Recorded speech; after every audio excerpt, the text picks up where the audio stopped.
Hello guys, and welcome to third Hearthstone Autumn Qualifier this year. My name is the Odd One, and here with me is Zernix. Thanks. And hello guys, and also welcome. And for the first game today we have Juka and we have Johniko. Juka with his lineup of Priest, Warlock and Rogue, and his Priest got banned, so we will not see any Priest from him. And Johniko with Hunter, Druid and Warrior, and Juka banned his Hunter. So first match today we're seeing Rogue versus Warrior.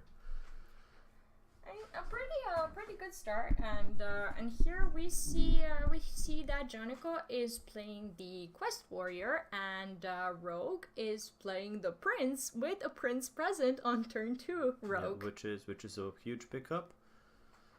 I mean, so far we're seeing that Quest Warrior also has minions to play, and of course Quest Warrior wanting to get rid of that Kaliseth really soon, so he doesn't get Shadow Step next turn.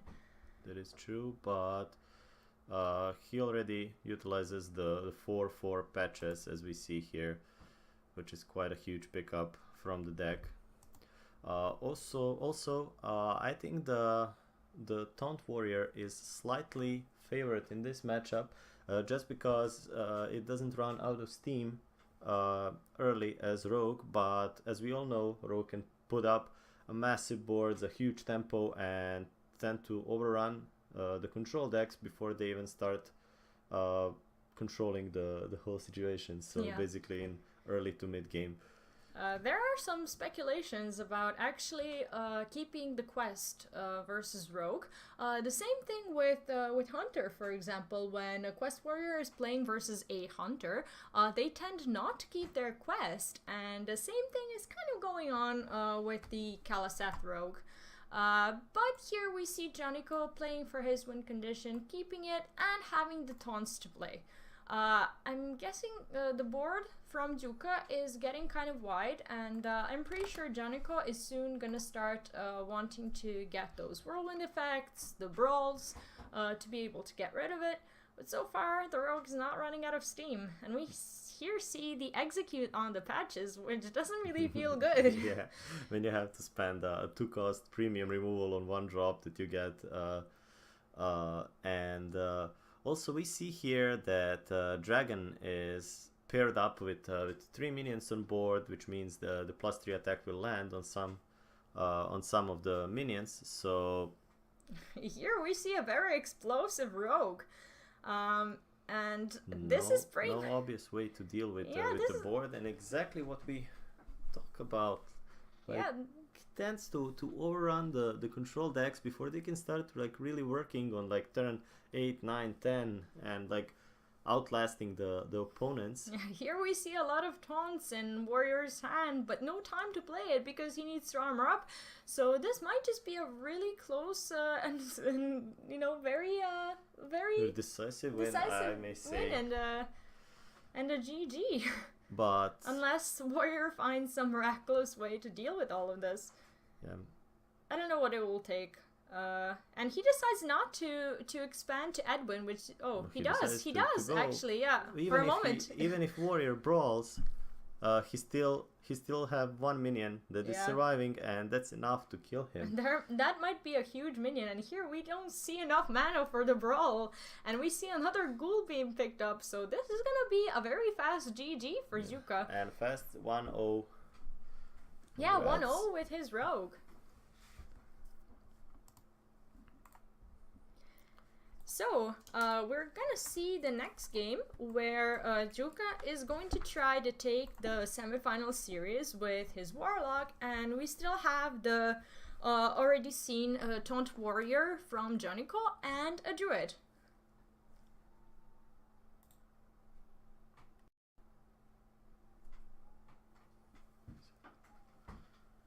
So we're just waiting for the players to pick their decks, make their choices. For Juka, the choice is really clear. There is gonna be a Warlock trying to take him down, and yeah, I really hope this is gonna be another one of those really long, exciting semifinals and finals that we had. There we can see a lot of Hearthstone, like as as close to maximum number of games as possible is better. So here we see the Kaliseth picked up from Juka again. Yeah. The RNG is on his side again. Also Warrior. Yeah, Warrior deciding to, I think he already mulliganed, and I think he's deciding to keep the quest just in case this Warlock is actually the control Warlock. But this is also a semi-aggressive version of Warlock, I presume, with zoo-ish minions, and I'm pretty sure it's I don't know, keeping the quest is debatable here, but Johnny Cole can't afford to lose his win condition and not keep the quest. So he's gonna go for his taunt plan. Here we see Brawl in Joniko's hand, which indicates that he's gonna have some answers. The question is he gonna have enough time to develop answers and a board? Also, worth mentioning is the players don't know each other's lists, so they are facing each other for the first time, and well, Juka knows that it is a quest warrior, but Joniko doesn't know if is it a control warlock, or handlock, or highlander, or like mid-range zooish warlock. So he kind of have to be prepared for everything that can happen, and I think that's the main reason he kept the quest. Yeah. Also, now he found out. It is not wrong. It is not wrong to just keep the quest, even if you are playing versus any type of warlock. As we said, it's debatable. True. Here, I don't know if for Joniko this is a pleasant or unpleasant surprise. I'm guessing with the amount of answers that he has in hand, he might be able to kind of, pull it off. The important thing is to like just suppress the early aggression and not let it get out of hand. And by getting out of hand, I mean dealing like 20 plus damage to your face and then just searching for finishers to kill you off. Also, important thing to mention is that Joniko already expanded his coin. That means that coin into Brawl is no longer available if ever needed. And Juka deciding not to go for Serenites, clearly playing around bigger removals and having something in hand to be able to fill out the board once some of the removals actually happen. Because these decks usually deal massive damage, like half of the life total or even more, then they get cleared, and they never manage to refill the board in time if the resources are not allocated correctly. So we see Juka reducing the number of minions, so making a brawl less efficient, and also preserving some of the resources for later on. Here we might see a complete board there with Execute and playing a shield block. Warrior kind of stabilizing in his position. And this is a huge for Joniko actually, because he managed to preserve the copy of Brawl in his hand and also clear the whole board, so the pressure of minions cannot pile on atop of each other. Like you cannot connect minions that buff each other and instantly attack. But Juka, it might indicate that Joniko doesn't have the Brawl, although we see Juka being very disciplined and really actively playing around that Brawl and preserving the minions that go wide like Serenite. And I think Joniko decides to keep that Brawl for like a type of fail switch, like if everything goes out of control, if he cannot control the board any longer, he will Brawl, but until then he will try to exhaust his opponent by just playing a taunt per turn or even more. This is also a very, very awkward situation for Joniko. All three minions very, very strong, and none of them you want to actually survive the Brawl, and no 2-drop to contest that Brawl. And no possibility to combine two minions with each other. The best way he can spend his mana is to play 5 cost and pair it up with hero power. Also here, Juka managing to actually push damage with the fledgling to face by putting Bone Mare on the Flame Imp is actually huge, because it allows further development of that bird that is just going to be his downfall. And he finds a Wind Fury down to 4 health. This is also pretty interesting. It's really dangerous, yes. And also Brawl, no matter how good it is, it will leave 1 minion up if it's not Acolyte of Pain. And they're all very scary. So Acolyte 1 out of 6 chance to survive. Acolyte has to beat every single one of them. And he doesn't. The flame it's imp is GG, there, like and this really, is a really fast. Semifinals. Congratulations to to Zuka, both of them. also to Jonico. Yeah. And don't go anywhere, guys. We will see you in finals once we get a and second hopefully final. for not a very fast finals. Yeah. So GG, congrats to both of the semifinalists, and we will see you shortly with our finalists and with our final match. Yeah. We'll be right back, so don't go anywhere.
Hello guys, and we apologize for a little bit of a waiting that you had to do.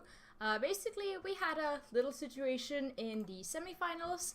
Unfortunately, one of our semifinals, Styx from Macedonia, was unable to play in the semifinals. So, Yay is our finalist by a death win because of a no-show. So now we have a finalist, final match between Juka with Warlock, Priest, Rogue, and Hunter, where his Warlock got banned, and Yay with his Shaman, Paladin, Hunter, and Warlock, and his Hunter got banned. Yeah, and just to remind you guys, this is the best of 5 matchups, so winner has to win 3 times with three different classes.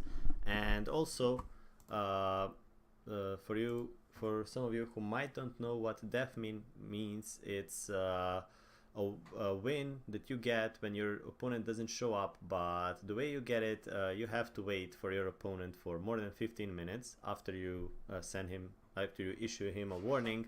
So that's why we had to wait for 15 minutes to get a finalist. But now we have our finals, and we can enjoy some Hearthstone. Yeah. For Juka, we see a Highlander Priest, and for Master Ducky, we see an Evolved Shaman. Yeah. Shaman already acquired one of the pieces of his, I would say one of his stronger combos, which is Doppelgangster and Evolve. Yeah, and we see a very nice hand from Juka here, a very obvious Highlander with a lot of removal tools, and yeah, we are yet to see and how... And also Raza, the Unchained, or the Chained, sorry. The Chained, yeah. It's not Unchained yet. Yeah. Cruel is Unchained, yeah. So my bad. And it's one of the 2 most important cards, I would say, in a whole deck. Raza plus Anduin, which is the great machine gun combo, as it's called these days, because it allows you to basically play a hero power for free and refresh it with every card. So that way you can harness a lot of damage and overrun your opponents or kill them, or even OTK them with Valen the Prophet.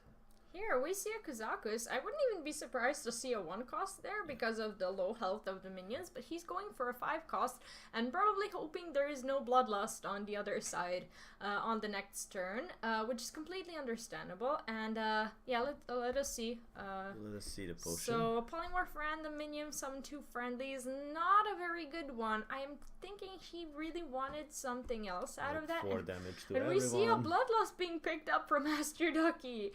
That is a huge amount of damage if he goes for it. Yeah, the Bloodlust solely deals 21 damage and plus all the damage on the board, which is 3, 4, 9, so it's 13 total. I would be surprised if I didn't see Yay playing the Bloodlust on this turn.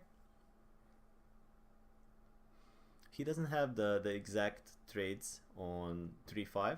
So he'll have to waste some of the damage if he goes for Bloodlust. Definitely. But I think it's still the best value. Also, he saw Kazakus being played, which means that he might just see a board clear next turn, and he might just want to kind of push for that damage. That is true. And he decides to go for it. He goes for it, and let's see how he decides to trade. Not a lot of trading, but I'm thinking he really wants to kind of make use of those minions that he has. And Juka turn 4 on 5 health, which is not a lot, and he still needs to deal with that board. Spirit Lash will heal him up to 13. But still, there's a board to be cleared, and he is about to face the Doppelgangster Evolve combo, and kind of needs to get ready for that as well. Kind of a rough spot on turn 5. Healing back to half of his full life total. Now Doppelgangster and Yay is really hoping not to get a Doomsayer out of this. And there's a charge minion that decides to trade, which is, I think it's understandable because of the 2/6 that with the trade, would be susceptible for Dragonfire. Yeah, and that is exactly what he needs from the top. And that is the story we told about the aggro or tempo decks. They deal a massive amount of damage, over 20, and then you clear their board once, twice, and they get out of steam. But it's not out of the hand yet. We see that Saronit Chain Gang is being picked, and also one more evolve in hand, also devolve to deal with potential taunts and everything. So it's still possible to win this for Shaman, but as the game goes longer and longer, it goes in favor for Priest. True. Also, Juka cleverly taking the Manatite Totem there from Ye. Really needing that card draw if he wants to continue to basically clear the board. And here we see Thrall being picked up also. A huge pickup if he really wants to get back on the board. One after another. And also the only struggle for Priest is that card cycle, and as you said, Juka recognizing that and knowing his lines of play, picking up that Manatite Totem to help him with that cycling through the deck, because if you want Raza to work, you need to play one copy of each card, which makes your deck a little bit inconsistent, and sometimes it's hard to get to the right card because you have only one copy of it. That halves your chances every single time. True. And I guess that's why we saw a card draw picked up there. I'm assuming there is gonna be a troll next turn, if not even evolve after that. It is absolutely huge for a shaman to basically. Oh, Holy Nova is actually pretty big there. Yes. But unfortunately, it's not gonna do a lot of work. Many priests decides to cut Holy Nova from the list, but this Holy Nova came from the Lyra. Do you ever see Devolve there because of the Lyra? If he doesn't commit to trading to it, I don't know. The Lyra can generate a lot of resources, and if left untended or like not dealt with, it can basically turn around the game. Yeah, we might just see it. I don't know. It's a really tough spot, and I'm assuming there is gonna be a Thrall. If not Thrall, then at least an Evolve on this board. He really wants those Saranites evolved, and I'm assuming Ye goes for that evolve. Yeah. First attacking to face, and then evolving minions. Devolving your opponent. Devolving. A 2/5 poisonous minion isn't really something that he wants to have, but that deals with only one minion, so I'm guessing he's gonna go for that evolve. I would say a mediocre evolve here. Yeah, not the through the roof evolve, but decent. Yeah, it definitely could have been better. Yeah, also could have been way worse, but we see some minions that has potential, like this Frothing Berserker, which is gonna be dealt with as soon as possible. Yeah, also the Mukla. Yeah. The unhappy result is this poisonous effect that can basically pick off the strongest minion. Yeah, pretty much any. Yeah. And here we see a Death Rattle being polymorphed. Also another. Oh wow, the poisonous minion actually coming back, and that is a huge problem for Shaman right now. Because if he decides to go for another evolve, he really wants his stronger minions to become strong, and there is no possibility for spell damage totems anymore, so he can't get that 5 damage to the minion that actually will poison his minions. Also, a copy of Devolve would be really strong here on this state of board. I think the Devolving Lyra was maybe too early for Devolve. But it was necessary to deal with it, and to deal with it, Ye had to put up at least 2 minions into trading, or maybe more. I'm not sure at the moment. Yeah, he really had to. Juka here saying greetings to his opponent, and when you're in friends mode, you can actually emote to your opponent a lot more often. Yeah, you didn't get the cooldown on emotes, and you can do it infinite amount of times. So the elements are silent, and Blizzard actually assumes that when people play Hearthstone, that they are playing friendly games when competing. I don't know. I saw some of the possible trades that could have been made there. I don't really agree with letting that go because he had an opportunity to trade with his sheep into the Tar Creeper and actually reaching that Doomsayer and possibly evolving something. I think I don't necessarily agree with this.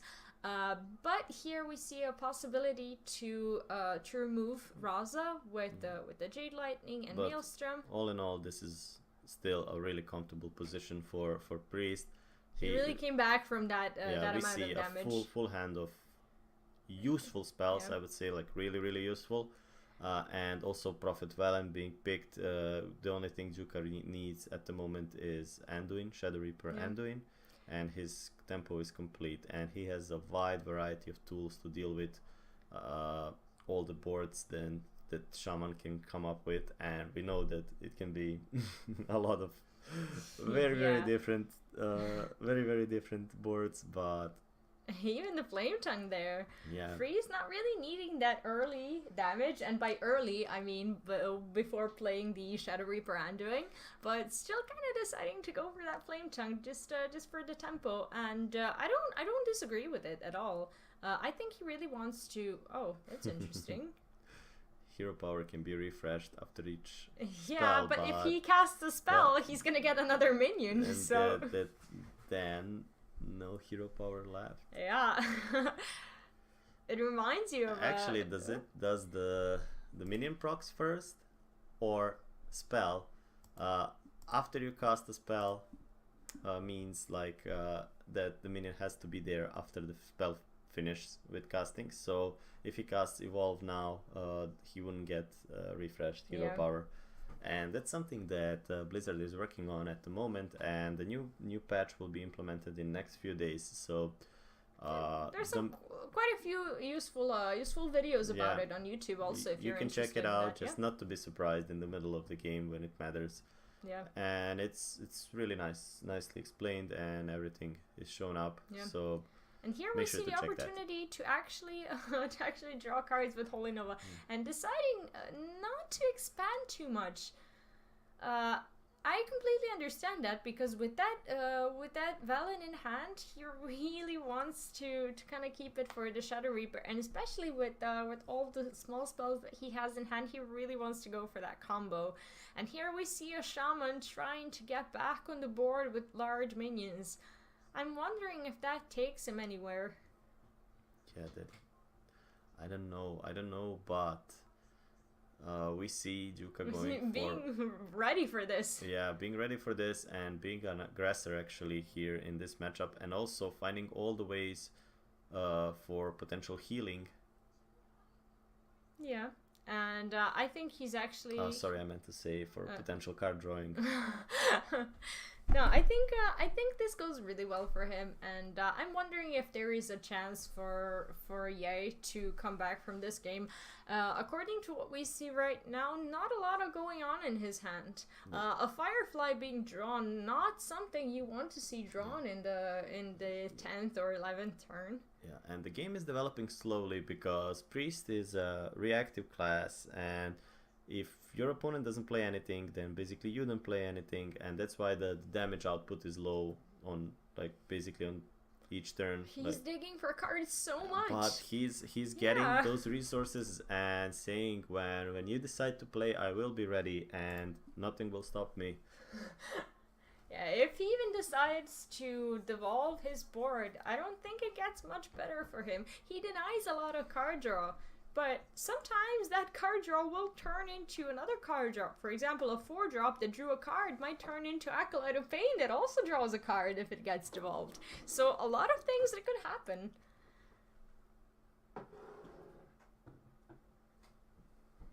Here we see Ye in a kind of an awkward spot where he doesn't have much to offer from his side, and Zuka not making it easier with his emotes.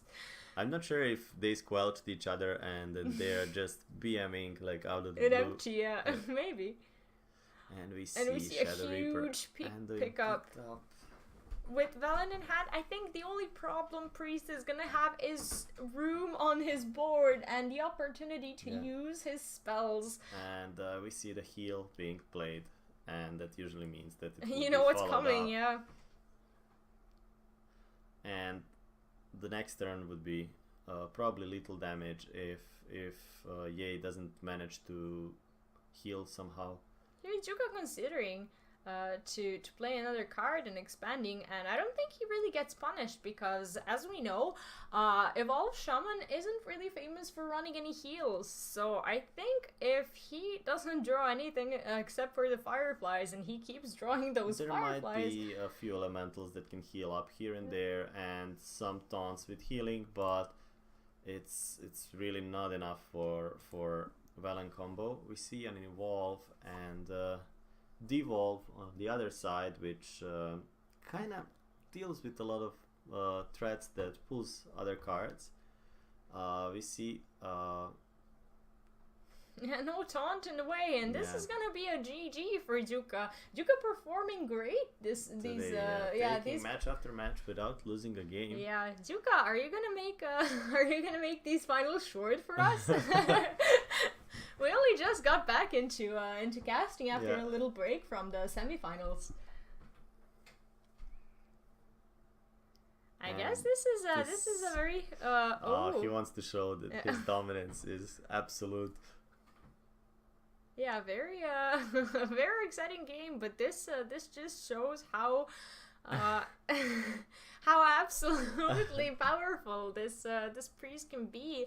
And this is a GG for Juka, and a 1-0 Juka versus Ye with his Highlander priest. As we know, Highlander priest is seeing lots and lots of bans these days, especially on the summer championship as well. That is true. And there's a good reason. Yeah, why they do that. And there is like really rare opportunity to actually see someone playing it, and then it happens that some players, because they cannot practice it enough, because they usually get that class, that class is banned to them, so they sometimes underperform. And going to game 2, 1-0 for Juka, and Juka won with his priest. He has to find a win with rogue or hunter to finish this, and Ye still has to find a win with shaman, paladin, and warlock. Well, Hunter in this matchup used to be really underrated, and used to kind of be pushed around by the Zulok with all of his minions. That is true, because if you manage to Oh, this is huge! and Juka playing it right from the top. And even we have a spectator bug just to show us how huge that crab was. Is, yeah. And hopefully we see it removed from the screen here. Wow, that was indeed a huge crab happening. But still, even with that pirate being eaten by crab, Warlock managed to kind of end up the turn with in position where he's ahead on the board, and that's really something that is worth considering. Like how the Warlock is, I wouldn't even say slightly favored, but like a bit more favored in this matchup. Yeah, I would say so as well. But here we see Hunter playing stuff turn after turn and not running out of steam. And which is something Hunter is supposed to do after all. Hunter is pretty much a class that doesn't it doesn't see much play because once it runs out of steam, it's really hard to kind of come back. And we see those 1 health minions just kind of, sitting there, and I'm wondering if Despicable Dreadlord happens to be played next turn. Yeah. Also, the file is a really strong removal here, because it basically clears the board. Yeah, Hunter. But I'm not sure he's this type of warlock will run any of these removals. I think Bittertide Hydra picked up from Juka, really aggressive Hunter build. Yeah. But sometimes versus a zoo can be really punishing because of all these little minions poking into that Hydra. And all of those aggressive decks, they kind of play bad if they are playing from behind, in meanings that they are not present on the board, and then they have to clear the board and then develop the board of their own. That's not the place the position where they shine, actually. An interaction that is actually very concerning is Bitterhide Hydra versus 2 Despicable Dreadlords that deal 6 damage per the end of turn if he doesn't get rid of them. And I guess that's the exactly what we're gonna see here. It is very concerning. I would be surprised if this Dreadlord doesn't go face. Yeah, or even I guess hunters don't. Yeah, wow, this is really concerning for green. Hunter, and I'm pretty sure we're gonna see a trade here. Oh wow.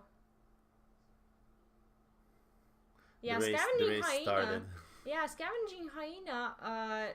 It doesn't survive this. Yeah, it doesn't survive the waves of hellfire that Dreadlords are spilling atop them, and this might be a GG. This might just be a GG for Exact lethal. Yeah, exact lethal, even without the Despicable Dreadlords. And here we see Yay evening it up with his Warlock. Yeah.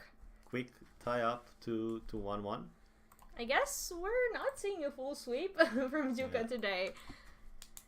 Which is something that I'm happy about. This never happened actually in finals. Yeah, I'm simply happy because we're gonna see some more Hearthstone. Juka is performing amazingly today. Yeah. Also his opponents. Yeah. The fact that in semifinals he got the Prince in both of his opening hands was a huge factor in that quick and decisive 2-0. And when you're playing best of 3, sometimes it's really easy to find that wins. It just can like slip through the lineup, through the bands, like 2 decks you are not completely prepared for, and it can happen that you win or lose really fast. But in best of 5, you kind of have to bring that 4th deck that is usually not the strongest deck in meta, and you kind of have to implement all kinds of techs and everything, so the strategy and deck building really shows up in best of 5 matches, and that is what we see here. And I'm really happy that we get to see a best of 5 in the finals. Chose to play Shaman, and Juka goes with his Rogue.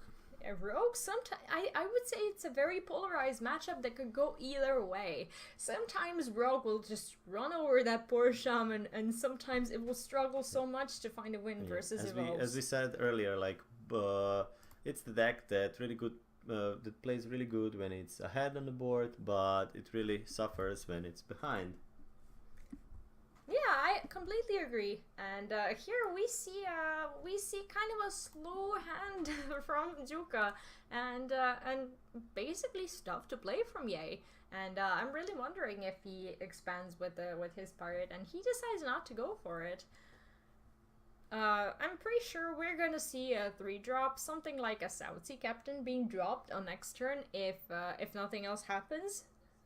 If there is no something like crazy backstab, or I'm pretty sure we're gonna see a captain there, and I'm wondering why Yay decided not to go for that line where there's a pirate and then there's a flametongue totem. You know, maybe he has some sort of master plan with that thing from below. Yeah. Did he ever face the Rogue from Juka before? If not, maybe he's assuming that he might run some crab attacks or something, but then people just tend to avoid playing pirates early on, so that they don't like fall right into the trap and lose a minion, and then opponent gets like buffed minions. So also clever play from Juka silencing that totem. Yeah, and we see a pretty heavy hand from Juka, but I think so far he's managing really well. Yay, with his hand full of primal totems and even Manatides, still not kind of finding the time to play them. This is the position where you don't have any other minions on board showing up, so the +3 attack was unable to land on anything else on the board. So it's kind of a loss, but it's necessary to play it just for tempo, just not to fall further behind and like lose the race for victory. I think what he really wants is to top deck a 1-drop just like this one to be able to use the Vile Spin. Yeah, but he decides to go for another line of play. Which is also really justified, because he manages to preserve his 5/5 and actually get some trades in. Yeah. Although tanking 5 damage is another line of play that with versus shamans, sometimes if they're explosive enough, sometimes you kind of want to be concerned about your health. But here we see kind of a slow start from shamans, so Juka not feeling too threatened. Yeah, and by having that bone marrow in hand, he knows that he will have taunt and reduce the risk of being overrun by bloodlust or something similar. Also, I think he preserved that wild spine for some crazy evolve effects, which you have to count on when you're playing versus shaman. I completely agree. Yeah, and shaman kind of tries to do what shaman does the best, like flood the board, have a lot of minions, and one of those minions will grow up into something successful one day. And we see Shaman's hand full of those small minions that Rogue isn't able to deal with one-on-one. Rogues, I would say late game minions like Bone Mare, like Cobbled Skill Bane, that is sort of a mid-range minion. I would say that they deal a lot of damage, but they're not able to catch up with these little guys. They're not good traders. They're just good for going face. Yeah, good for going face, like a strong mechanism, and that's the exact thing what Juka is doing. The having taunt in this situation is actually huge because you force your opponent to trade all your small minions into one big minion. Yeah. If it was other way around, like you can catch 1, 2, or 3 of them per turn, but Shaman can just reproduce 4, 5, 6 of them, and in that way completely overruns you. And you kind of want to have that taunt in case of an unfortunate bloodlust. Might see to be a line here, and let's see. Yeah, decides not to attack into anything, hoping for some really good minions. Unfortunately, none of them are taunt. Yeah, a mediocre outcome from Doppelgangster. Yeah, and here we're gonna see a GG from Juka. Yeah, just a very fast rogue sweep, lots of damage with cold blood, and GG for both players. Yeah, he was not even concerned to combo the first. I mean, why would he? He has 9 damage extra. But decides to go for a kill with the dagger. And GG for Juka with his rogue. And what's left is to get a win with his hunter. And sometimes hunter can be proven to be a liability, but also from what we know about Juka, he is a very good hunter player. So I'm sure he's gonna try his best to kind of go for that win. But Ye is not to be underestimated. We are still, we still haven't seen his paladin, and I mean, I'm assuming he might just want to counter Juka with his paladin as well. Maybe. Yeah, that is the case. And let's see what type of paladin it is. It's the hand buff paladin or buffadin, or how else do you want to call it? Yeah. It revolves around having a lot of small minions in hand and playing a cards that buffs minions in your hands, and then at the end of the game you have full hand of buffed minions. Sometimes it is really strong, and sometimes it doesn't. You don't get time to kind of buff all that stuff you wanted and play them before your opponent do something that is even stronger than that. Yeah. So we will see. It's definitely a close matchup. It does remind me of Rogue a little bit, that paladin. They do run some very similar to same minions, and they both work on kind of the same mechanism. Yeah, the synergies are really similar. Like buff each other and like build a lot of mid-sized minions and just win. Yeah. But we see a huge hyena for Juka here. That is always the situation when your opponent play cats and then you play something that they can trade into, and then on turn 2 the hyena just lands and eats all the beasts, all the remainings after that trading, and becomes a huge minion. Yeah. Here we see a Tire Creeper landing, a pretty safe line here. Since Juka here is he's counting on actually getting that hit to the face with that hyena. Yeah, but also that hyena is really safe at the moment behind the Misha. Yeah, and also I'm assuming he wants to implement the noble sacrifice secret, and he counted on he counted on that hyena being dead by the noble sacrifice. But unfortunately, that's not gonna happen. But if he plays a noble sacrifice, that denies him a head to face and the ability to trade into 1/4 because he will lose hyena. He will. And Death Rat, the Dirty Rat being picked. We see some quite strong cards in Juka's hand. I'm not sure if he wants to do that, and I'm pretty sure he's gonna want to find a way to protect one of his minions. Health is pretty massive versus a paladin that we know does not really want to. Will this mean a stop to Juka's aggression for this turn? It just might. I'm not even sure he hits with that hyena. Yeah, he wants to preserve it because it's behind a taunt, and if you kind of kill the taunt, hyena grows again. Yeah, and also more important things, beasts are on the board, which means that if Ye plays something that Juka can trade into, that hyena is gonna go crazy. So unless he finds a way to deal with it, it's gonna be a dangerous situation for Ye. And Hunter doesn't need much time. He needs 1 or 2 good turns to snowball, and then he can just finish off the game by hitting you with hero power every single turn, reducing that life total, and we're seeing another hyena, which is the best outcome for Ye. Is it though? Is it though? Yeah, but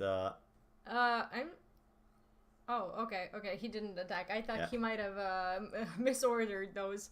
But yeah, here we see Juka not being able to get the free Savannah Highmane or the Hydra, but still so many trades happening, and I'm pretty sure we're gonna see at least one of these hyenas landing directly to Ye's face.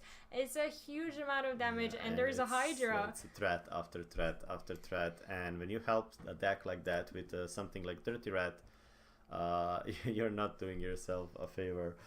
No, not really. And also he had choices like Stegadon, like some other taunts. I'm pretty sure with Dirty Rat he just wanted to kind of poke something out without a battle cry. But even maybe Alley Cat or something like that, which we see now in hand, but the RNG was not on his side, and we see. I would say the Dirty Rat was really good if there wasn't another Hydra ready to attack and a lot of beasts on the board. Also, Savannah Hyman was present in hand, so it was kind of unlucky for him. Like, Dirty Rat is usually at least okay pick, but it can really goes bad. And here he's just hoping for some sort of a good trade. Is this a game well played?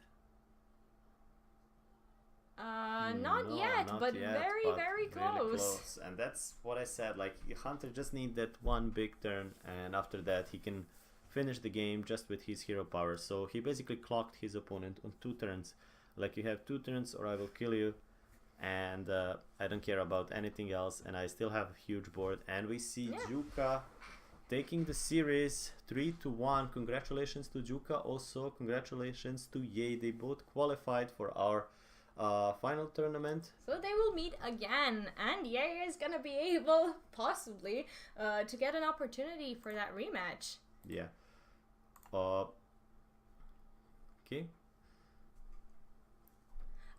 This was a pretty good series, and I was actually really happy to see the amount of games being played, and I'm pretty happy about these series so far. What do you think? Yeah, the series were really good, and I'm happy. It's not 3-2 as I would like, but 3-1 is as close as it can get. Yeah, definitely. So let's just turn on us so you can see us. And hello guys, once again. Hello. For those of you who don't know us, I'm Zeronix or Philip, and this is Ivona or the odd one, your casters. Another great tournament, a great series behind us, and we finally see that you guys actually want to participate, and you're showing that up, so thank you for that. Each week we have more than 32 players willing to participate and fight for glory, pleasure, whatever. We're just making friends, yeah, you know? and we are really glad that that is happening, and that's kind of our goal. We are. We're really excited to see you all guys, you know, watching, participating. We want to say thanks, and we really encourage you, even you who were watching, now you see it's not that bad. You know, you can apply for next week, and week maybe after next that. week you will be here playing on finals or semifinals, or even if you don't get qualified, you have 4 more chances. So and the goal is not always to win, I must say, because only one person can win and a lot of people has to kind of lose. But you can always challenge yourself, like push yourself 1 round further, and sort of things like that. Just see how are you dealing with all the new meta decks, the things that people bring up to tournaments and stuff. And yeah, have fun. Yeah, sometimes you just kind of want that experience. And also for those of you who are bounty hunters, who want to win prizes and who want to, of course, compete. Also, this competition has a competitive side. There is going to be a grand final for the autumn ESL Adria Hearthstone League, which is happening on the 26th of November, pretty much the same time, or Sunday time. And there we're going to see our top 16 players competing for some great prizes, and one of them that is confirmed is a €50 prize, also some premium accounts for the ESL websites that will allow you what to... that means, yeah, sorry. They will basically allow you to play tournaments that you can only enter if you have a premium account, and those tournaments will have really nice prize pools. So if you want to keep competing for that, this is the place to go. Yeah, and that is like a really nice way, a road to forge your competitive edge in Hearthstone, I would say.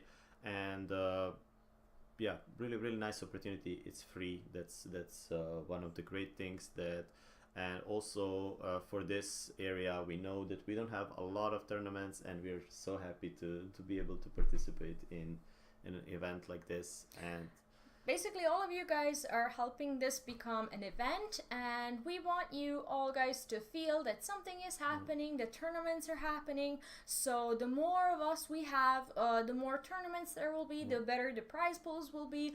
We are starting with this project, but we are really optimistic, and we really hope to see you all there. Feel free to call all your friends and guys or girls who you know that they're playing Hearthstone.